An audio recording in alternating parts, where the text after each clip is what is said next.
Bom dia, deputada. Bom dia a todos da Gazeta do Povo, bom dia Mariana, bom dia Pouso? Pousonoff. Mas pode me chamar de Pouso. Todo mundo me chama de Pouso Pouso? mesmo. Gostei É. desse apelido. Ah, então tá bom. É, Obrigada pela oportunidade de estar aqui com vocês. Na verdade, não foi a tentativa de aprovar o confisco, foi aprovado o confisco. Só corrigindo, ontem a sessão foi até às 2h30 da manhã e hoje, ontem a oposição conseguiu obstruir com a deputada Soraya Bia Santos, Kicis, Bia Kicis, a deputada Adriana Adriana. Ventura e a própria relatora do projeto. O que que era o projeto? O projeto era o projeto de reoneração da folha de pagamento, porque a Globo News estava dando hoje que era desoneração. O que que acontece? Nós aprovamos a prorrogação da desoneração da folha de pagamento até 2027, certo? O presidente Lula vetou essa desoneração para 17 setores da economia. Vetou. Voltou para o Congresso e nós derrubamos.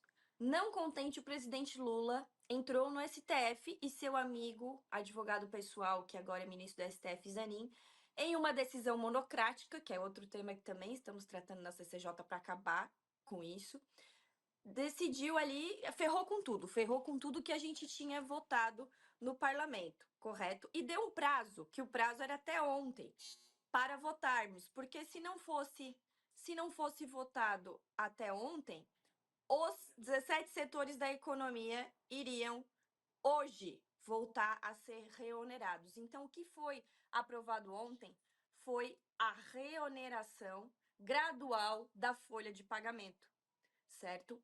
E lá no meio tinha o confisco. O que que é o confisco? O confisco de 12 bilhões, confisco de 12 bilhões de contas que estão ali esquecidas, de valores que estão ali esquecidos e também de depósito judicial. É, Ótimo. parece Pode que perguntar o. agora, Pouso. Não, é porque parece que o governo tem um apetite insaciável, né? Pelo nosso dinheiro. É, deputada, eu queria só mudar um pouquinho o assunto, te dar parabéns pela sua gravidez, né, que foi anunciada lá na Avenida Paulista no dia 7 de setembro. E eu queria perguntar para a senhora se a senhora acredita, porque ontem aqui no Entre Linhas a gente falou sobre o pessimismo do brasileiro ou do otimismo do brasileiro em relação ao impeachment do Alexandre de Moraes, a anistia. Na verdade, otimismo e pessimismo em relação ao futuro do Brasil, se a gente vai viver num país livre ou não. E eu queria saber da senhora como a senhora se sente, se a senhora está otimista ou pessimista e se acredita que o seu filho ou filha nascerá num país livre. Olha, hoje, depois do que aconteceu na sessão de ontem, eu realmente estou muito pessimista. Porque. Só um pouquinho. Só um pouquinho. Tá.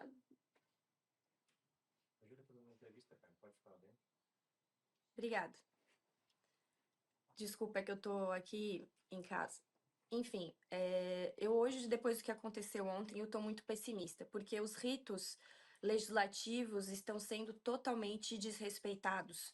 Então, às vezes, parece que o que a gente está fazendo lá é um teatro, certo? Em que pese nós temos ali mais ou menos 130 deputados valentes da oposição, acabou de acontecer agora, né? Atropelaram o pessoal a votação nominal no plenário da Câmara, porque não respeitam o regimento interno, não respeitam a democracia, são coisas que são acordadas previamente já com o governo Lula, com o Supremo Tribunal Federal, e eles só entubam na gente. Então isso realmente desanima.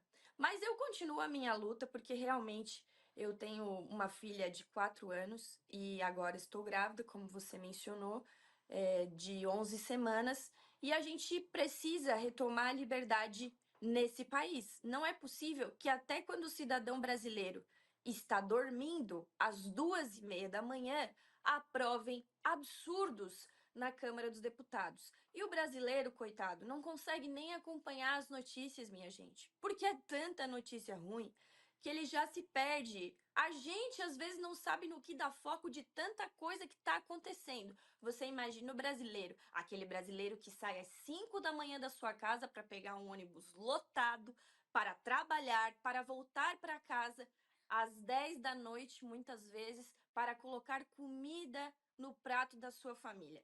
Esse brasileiro está sendo lesado todos os dias, porque esse governo veio para aumentar os impostos, para tirar mais autonomia do povo brasileiro. Porque quando você rouba do bolso do povo trabalhador, você tira a autonomia dele. Porque você diz que o governo vai te dar tudo. Que vai, não, o governo vai te dar saúde, vai te dar educação, vai te dar segurança e no fim te dá migalhas.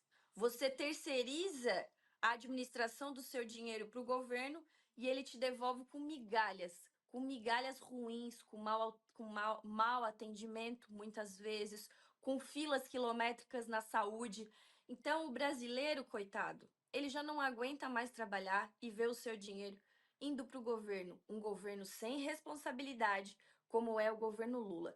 E parece que tá tudo, aquela harmonia entre os poderes que eles falavam na época do Bolsonaro, eu entendo que é agora. Porque o STF hoje trabalha para ajudar os interesses do governo. Antes era diferente com o Bolsonaro. Tudo ele tinha 48 horas para dar explicação. Hoje o governo vai lá, nós aprovamos a desoneração, o governo não gostou, judicializou no STF e o STF resolveu para ele. O Lula não quer mais dar emenda, por exemplo, para os deputados de oposição, que nós temos as nossas emendas individuais que nós trazemos dinheiro para os nossos estados, sendo que Santa Catarina, meu estado, já é o estado que menos recebe, é um dos que menos recebe dinheiro da União.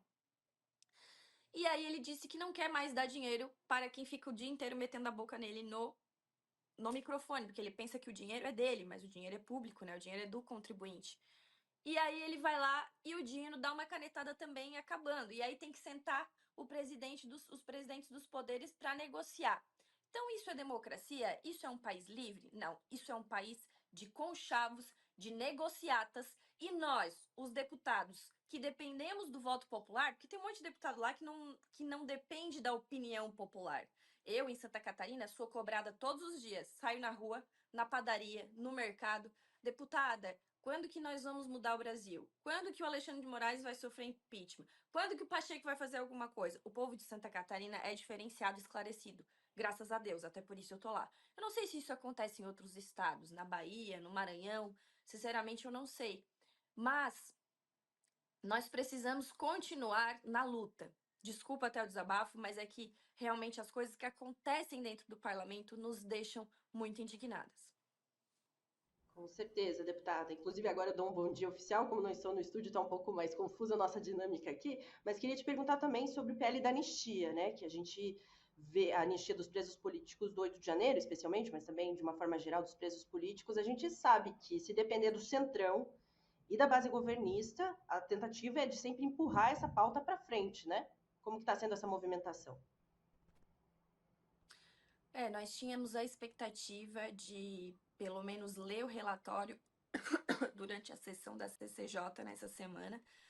Inclusive, essa semana nós tínhamos ponto digital, né, à distância, muitos deputados nem foram para Brasília, mas como tínhamos essa missão, os deputados de oposição estavam lá em peso, do PL, do Novo, de outros partidos também, o próprio Valadares, que é o relator, que é do União Brasil, mas mais chegada a sessão da Comissão de Constituição e Justiça, surpreendentemente, o próprio partido do Rodrigo Valadares, que era o relator, o União Brasil, ajudou a obstruir a sessão. Outros partidos de centro também ajudaram a obstruir a sessão. Então, além da esquerda, que a gente sabia que ia vir com tudo para não passarmos e nem termos. A gente não teve nem a chance de ler o relatório, porque quando você obstrui, só para o pessoal que está em casa entender, todo mundo se inscreve para falar e cada um fala 15 minutos na CCJ. Então é bastante coisa. Fica um falando, aí outro pedindo tempo de líder. E quando começa a sessão do plenário, cai todas as sessões, certo? Então, nós estávamos ali quase finalizando as inscrições quando, de repente, começou a sessão de plenário e aí é obrigatório que caia a CCJ. Então, a gente tem certeza que o centro também ajudou nessa obstrução da pauta da anistia, porque estão ocorrendo bastidores de negociações para a presidência da Câmara dos Deputados, que vai mudar o ano que vem. Então, surgiram novos fatores aí, parece que o centro não gostou do posicionamento de alguns deputados e de alguns líderes e quiseram condicionar o apoio à anistia ao apoio à presidência da casa. Só que fazendo isso, eu entendo que nenhum dos que estão postos aí para candidatos merecem o nosso apoio, porque são pessoas que nunca fizeram nada pelas nossas pautas, nunca fizeram gestos de que vão fazer algo pelas nossas pautas. Claro, eles vão vir com muitas promessas durante o período eleitoral, mas eu creio que, em nome dos nossos eleitores, nós devemos ficar de olho. Então, depois, ontem também tentamos incluir no extra pauta da CCJ, mas calculando, a gente viu que não teríamos êxito dos 34 votos para conseguir incluir no extra pauta. Então, deixamos para depois e tocamos ontem a sessão da CCJ com a pauta da PEC 8, que é aquela do fim das decisões monocráticas do Supremo, e a anistia acabou ficando para outubro. Teve um episódio muito lamentável na CCJ, que foi a provocação do deputado Túlio Gadelha à esposa do Clezão, que estava lá presente. Começou a chamar de golpista, de não sei o quê, e ela muito emocionada, pois perdeu seu marido sob a tutela do Estado, mesmo tendo parecer da PGR favorável para a soltura dele por causa das comorbidades, e Alexandre de Moraes não analisou e deixou morrer, o Clezão morrer na cadeia. Ela se emocionou, se alterou ali, começou um bate-boca com ele.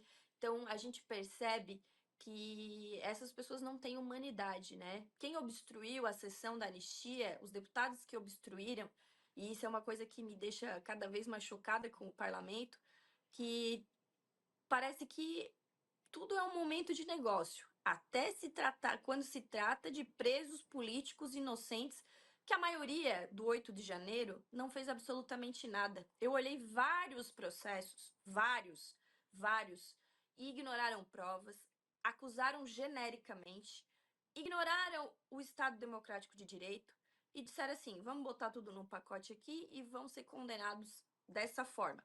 Para você ter uma ideia, eu recebi uma informação ontem. Aquele cara que foi condenado de que ele ia colocar bomba no aeroporto, ele foi julgado em primeira instância, certo? Ele foi condenado a 6 anos.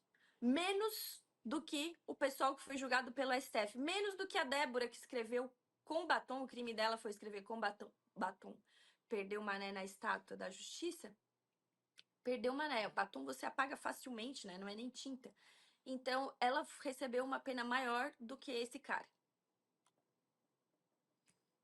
Deputada, realmente extremamente lamentável aquelas cenas, assim, a pessoa perdeu um marido, né, em condições horríveis, e a gente viu o deputado tripudiando em cima disso.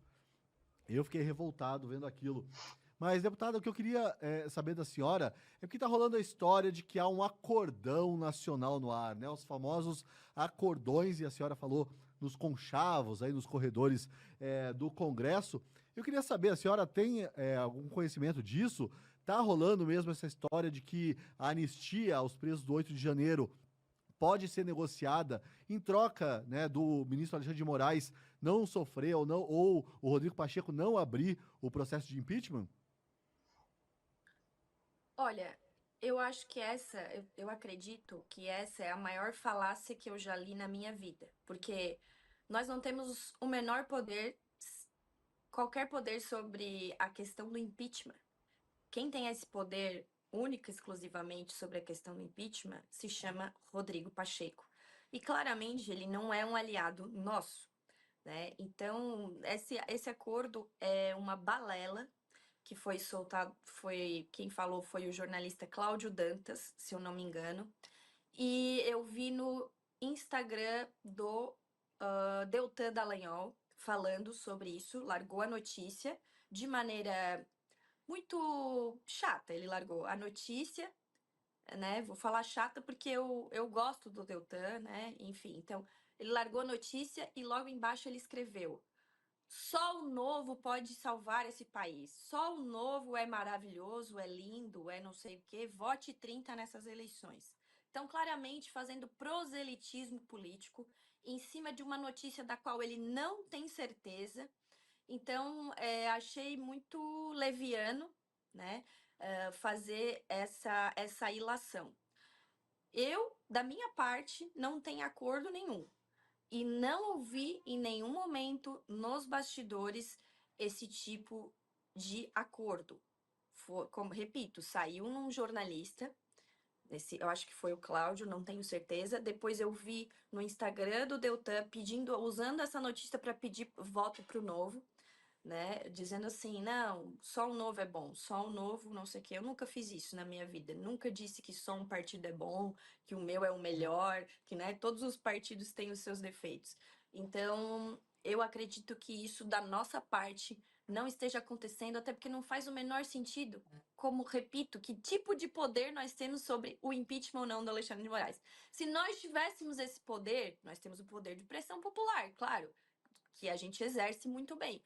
Agora, que poder a gente tem de pautar? Só a gente sabe, só o Rodrigo Pacheco tem esse poder. Mari? Muito obrigada pela sua participação aqui no programa, deputada Júlia Zanata. A gente sabe que a senhora tem outros compromissos aí, então a gente já vai liberá-la também para esses compromissos. Agradecemos e convidamos para voltar mais vezes aqui participar do programa Entre Linhas. Obrigada pela oportunidade. Queria dizer a todos os brasileiros que continuem sendo pessoas informadas, abrindo mais a cabeça de outras pessoas, de outros brasileiros, porque a informação é poder e nós precisamos ter esse poder e estarmos bem informados. Agradeço também o trabalho da Gazeta do Povo que vem fazendo, que é um trabalho de excelência e eu acompanho muito e de fato agradeço porque eu sou jornalista e defendo que o jornalismo deve fazer um bom trabalho. Obrigada. Obrigada, deputada.